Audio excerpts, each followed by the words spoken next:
Relation between the focal length and radius of curvature, तो यहाँ पे focal length is basically half of radius of curvature होता है, उसकी डेरिवेशन दी गई है। सबसे पहले आप कोई भी कनकेव मिरर लीजिए, कोई भी मिरर लीजिए कनकेव या कन्वेक्स, उसके लिए फॉर्मूला सेम रहेगा।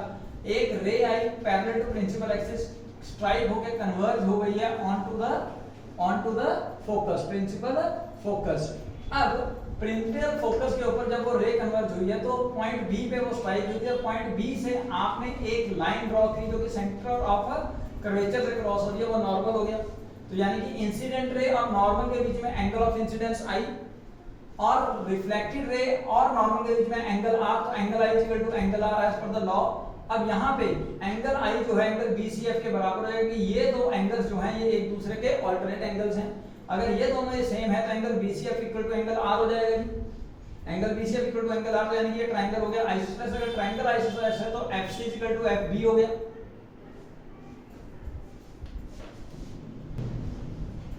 तो अब यहाँ पे अगर आप मेजरमेंट लेंगे P से, तो पोल से C तक का मेजरमेंट रेडियस ऑफ कर्वेचर है पुत्र, और पोल से C तक के डिस्टेंस का हम PF प्लस FC लिख सकते हैं। PF प्लस FC, यहाँ से FC इक्वल टू FB या BF है, तो हमने वो लिख दिया FC इक्वल टू BF। अब लेट्स सपोज कि इस अपर्चर के ऊपर पॉइंट P और पॉइंट B हैं, they are very close to each other. अगर ये बहुत क्लोज होंगे तो BF को आप PF लिख सकते हैं। इस वैल्यू पे आप यहां पुट कीजिए, then PC equal to PF plus PF, that is twice of PF।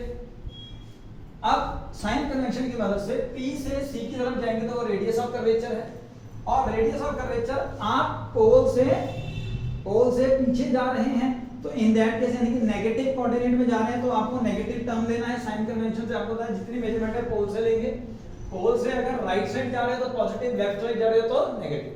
तो पोल से हम लेफ्ट साइड जा रहे हैं तो minus half equal to 2 into PF भी again P to F is focal length minus है, तो इस हिसाब से radius of curvature is equal to twice of focal length. Negative negative intersect हो जाएंगे, कट जाएंगे। So we have 4 rules for obtaining images by concave mirror. Let's suppose आपके पास एक concave mirror है जिसका focal length f है, radius of curvature यानी center of curvature उसका डबल हो जाएगा। तो कोई ray parallel to principal axis आएगी तो वो कन्वर्ज हो जाएगी फोकस पे पैरेलल। सेकंड रूल, अगर कोई रे फोकस से निकल रही है then after reflection from the concave mirror it will become parallel to principal axis, यानी कि अगर ऐसे आई तो ऐसे हो जाएगी। मेरी बात समझ में आई? ठीक है। थर्ड रूल, अगर कोई रे पोल से टकराती है तो वो पोल पे टकरा के उसी एंगल पे रिफ्लेक्ट हो जाएगी, angle I equal to angle R. अगर कोई रे सेंटर ऑफ कर्वेचर से निकल रही है तो वो अपना पाथ आफ्टर रिफ्लेक्शन रिट्रेस कर लेगी। सो ये 4 बेसिक रूल्स हैं for obtaining images by the concave mirror. और जो लॉज हैं, incident ray, normal, reflected ray, all line the same plane, and angle of incidence equal to angle of reflection. Angle of incidence क्या है? Angle between incident ray and normal, reflected ray और normal के बीच में angle of reflection है। ये चारों cases में फॉलो किए जा रहे हैं। So image formed by concave mirror, first case when object is at infinity, object तक के डिस्टेंस को हम u लेते हैं उत्तर, इमेज तक के डिस्टेंस को हम v लेते हैं, इमेज डिस्टेंस।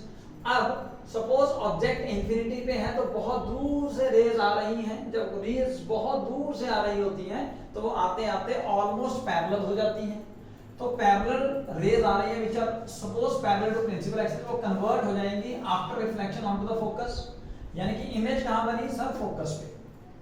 अब ऑब्जेक्ट बहुत बड़ा है जिसकी वजह से रेज आ रही हैं, और इमेज आपने एक पॉइंट फोकस पे बना लिया, यानी कि वो हाईली डिमिनिश्ड बनी, हाईली डिमिनिश्ड बनी। दूसरा केस, जो रेज एक्चुअली इंटरसेक्ट हो रही होती हैं वो बनाती हैं रियल और इन्वर्टेड इमेज। रियल और इन्वर्टेड इमेज का आपस में कॉम्बिनेशन होगा, वर्चुअल और इरेक्ट का होगा। तो नेक्स्ट केस देखिए।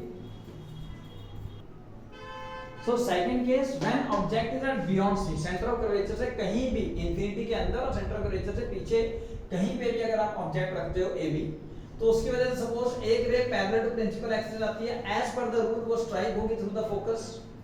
दूसरी रे सेंटर ऑफ कर्वेचर से निकलती है तो वो सेम पाथ रिट्रेस करेगी। तो जो दो रिफ्लेक्टेड रेज हैं, एक ये और एक ये, वो आपस में इंटरसेक्ट हो रही हैं in between F and C somewhere, not exactly between, in between somewhere. तो इमेज कहां बन रही है? मतलब बिटवीन F एंड C। कैसी बन रही है सर, रियल एंड इन्वर्टेड, और again you can see real है उल्टी है, और इमेज का साइज जो है a डैश b डैश का वो ab के मुकाबले छोटा है, यानी कि डिमिनिश्ड, स्मॉल साइज। तो थर्ड केस में when object is at c centre of curvature पे, अगर सेंटर ऑफ कर्वेचर पे आपने ऑब्जेक्ट रखा है a b, तो उससे एक रे गई रिफ्लेक्ट होके फोकस से निकल गई, दूसरी रे फोकस से निकली रिफ्लेक्ट होके पैरेलल टू प्रिंसिपल एक्सिस हो गई, और वो एग्जैक्टली कहां पे मीट करेगी, एट सी। तो इमेज कहां बनेगी उत्तर, एट सी। कैसी बनेगी सर, रियल और इन्वर्टेड है, और सेम साइज की आएगी, यानी कि a डैश b डैश जो है that will be same as that of e।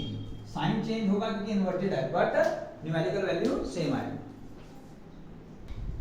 तो fourth case when object is between f and c, अगर ऑब्जेक्ट आपने f और c के बीच में कहीं रखा है, तो पहली रे गई a से टकरा के after reflection from the concave mirror reflect हो गई through the principal focus, blue वाली। दूसरी रे लेट सपोज कर लीजिए जा रही है, और वो आफ्टर रिफ्लेक्शन पास होगी थ्रू द प्रिंसिपल एक्सिस, ये रे, ये वाली रे, तो प्रिंसिपल एक्सिस पे सेंटर ऑफ कर्वेचर से वो पास होगी उत्तर, तो वो दोनों मिल रही हैं इस पॉइंट पे, लेट्स सपोज। तो इमेज कैसी बनेगी, a डैश b डैश जैसी बनेगी। कहां बनेगी सर, बियॉन्ड c समवेयर बनेगी, रियल, इन्वर्टेड और इनलार्ज बनेगी। क्लियर हो गया? तो उत्तर fifth case when object is at focus, अगर ऑब्जेक्ट को फोकस पे रखोगे, सपोज ये रख दिया, तो रे गई आफ्टर रिफ्लेक्शन पास हो गई through the principal focus, focus reflect. अच्छा, एक रे जाएगी after reflection let suppose cross होगी through the centre of curvature. तो चार जो रूल्स आपने पढ़े हैं, उन्हीं रूल्स को हम कहीं ना कहीं यूज कर रहे हैं। तीन रूल्स हम यूज कर चुके हैं, चौथा रूल यूज करना चाहो तो कर लो, नहीं तो जरूरत नहीं है।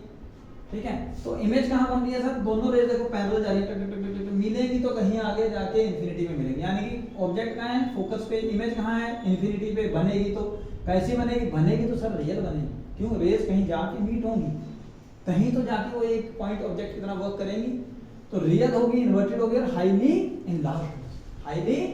अब आप हर केस में देखिए इमेज का साइज बढ़ता जा रहा है और इमेज दूर होती जा रही है।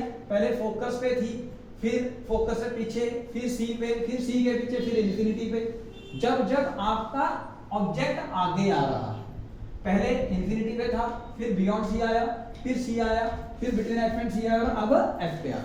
अगला case, so when object is between F and P, यानी कि ऑब्जेक्ट को अब आप और थोड़ा पोल के लेके गए, तो यहां पे पहली रे गई टकरा के फोकस से निकली, दूसरी रे गई टकरा के सेंटर ऑफ कर्वेचर से निकली। आगे देखिए ये नीली और काली रेज जो हैं वो पहले नजदीक थी, फिर दूर दूर दूर दूर दूर दूर होती जा रही है, यानी कि ये आगे तो कहीं नहीं मिलेंगे। तो हम इनको पीछे को एक्सटेंड करें तो ये बिहाइंड द मिरर मीट कर जाती है, यानी कि अगर ऑब्जेक्ट होगा बिटवीन एफ एंड पी तो इमेज बनेगी बिहाइंड द मिरर। कैसी बनेगी, रियल में नहीं सर, वर्चुअल।